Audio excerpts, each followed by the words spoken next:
you have that kind of sustain from Satanic, feels like it'd be very valuable. Ooh, hook shot over. They're going to be able to find Garter at the same time. Aggressive. Yep, he decides that's not for him. Garter will die, and C2Y quick to try and jump over and find Aggressive.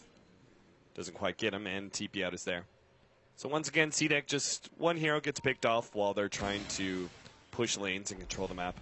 It's nothing major, but a couple more of those and it will start playing against them a bit too much. Lena's about to finish up her level 3 Laguna Blade and have Aghanim Scepter quite soon. This is the advantage of sitting back and farming up so much. Even your supports are able to get significant late game upgrades. Yeah, everybody's looking just at the blueprint of lately. Everybody's a greedy player, right? It's like Seneko, AUI, all of those monsters that just manage to find farm everywhere on the map, and they're proving that having a 4 position that can actually go to the late game is so valuable. And Lena's one of the better ones. The fact that she's really this close to her Ags, like she's actually got it now, right? Yes, she has 1,000 gold, and it's a level 3 Laguna Blade. Yep. There's so many heroes that she can actually just get halfway through instantly. Like that would be half of Gyro's HP, and he needs as much HP as he possibly can. With the Butterfly and the BKB, like you can cut him down to 900, then the Gyrocopter is no longer looking to fight. He's just looking to run. And you can chase him down using Shiki's ultimate, which also does pure damage. Like, there's so many different ways now to deal with eHome's lineup where the Butterfly is no longer really going to be useful. So at this point, they try and force it? Maybe you go for... Maybe not like forcing down a tower, but going for Roshan first? I really think they should have... Roshan eventually has to be one of your objectives at some point. Like, you can't just let it live and hope for the best. But your Queen of Pain almost has... what's that? Assault Curse. He's relatively close. And Ember Spirit, aggressive. He's got a Daedalus, Battle Fury. Once he gets an MKB and Boots of Travel, he's 6-slotted. MKB soon for YJ. Actually, he doesn't need an MKB. I don't think so. No. His team just does so much damage. Yeah, I agree with that. You can go for like a Scotty. YJ needs one though, and he has it now. So we are just going to come down to this one big 5-man team fight after the teams have been farming up for the last 10 minutes. I feel like the advantage is really going to C-Deck right now, but eHome, I mean, anything can happen with a smoke pick-off, or looks like they're just going to go straight for Roshan. I mean, they got Winter's Curse plus a Hex. Yeah. They've got a lot of disable. It's a bit dangerous, I think, because the Tier 1 tower is still up on C-Deck's side. Look how much easier it is to go for the Roshan when you've got... Solar Crest. Yeah, just... That's why I really think it was a mistake by C-Deck not to buy it on anybody. Like, your Tusk, I would have gone to even maybe over the mech. Probably over the mech. Both of your cores have a BKB. I think it matters more that if they were able to Roshan there and give it to somebody like the Queen of Pain or the Ember Spirit, then that's a high ground mechanic for them.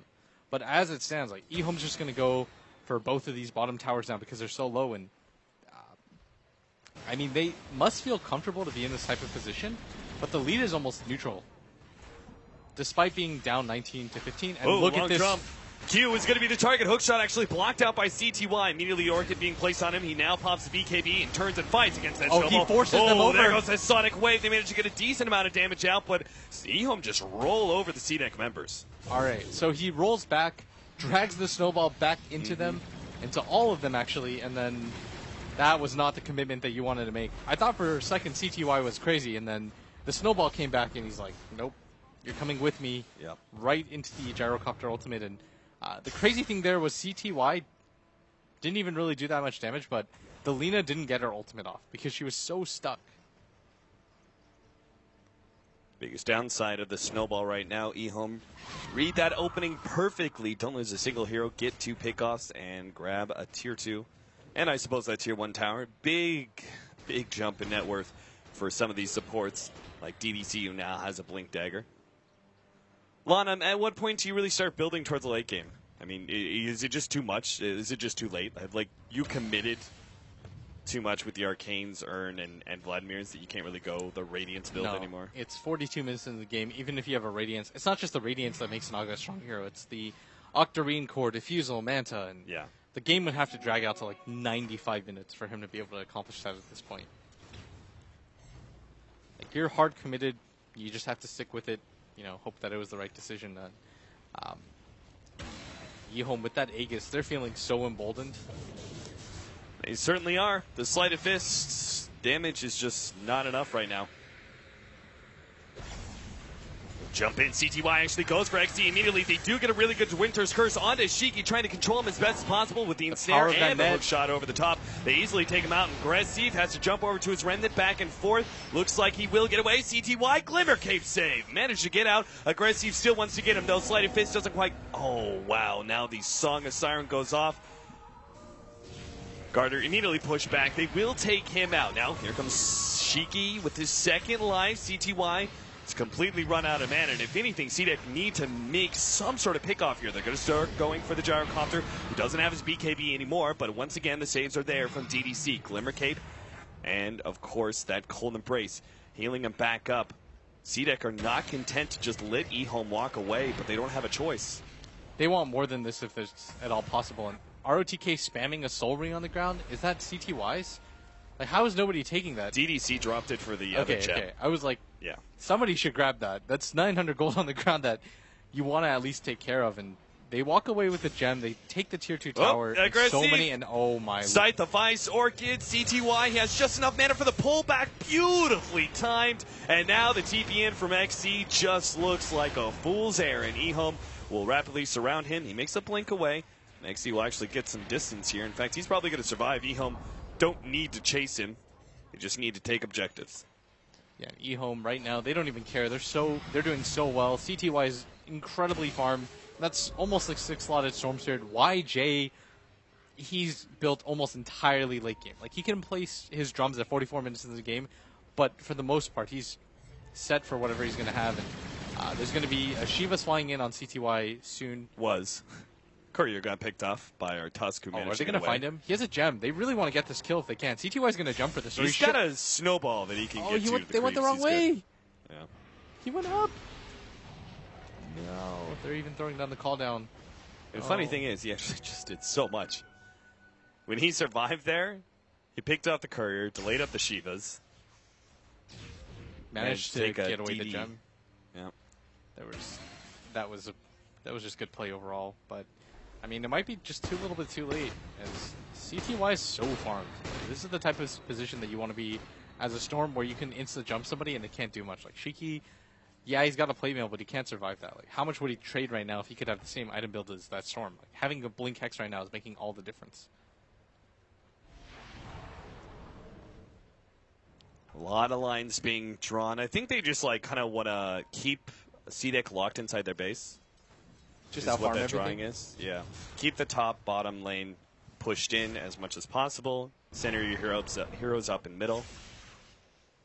I mean, they've got such great mobile heroes who do so, right? Like, Naga Siren can throw illusions at the bottom lane. Storm Spirit can deal with top lane. And they pretty much can just 4-man middle with a Storm Spirit ready to jump in. So it's not even like you are exposed when you're keeping those lanes split pushed. Yeah, they've done a good job right now of just those fights, the ones in mid. It's just sort of set the tempo where they don't really want to be in a position where they get caught out or anything like that. So, CDEC, whatever happened to their lead?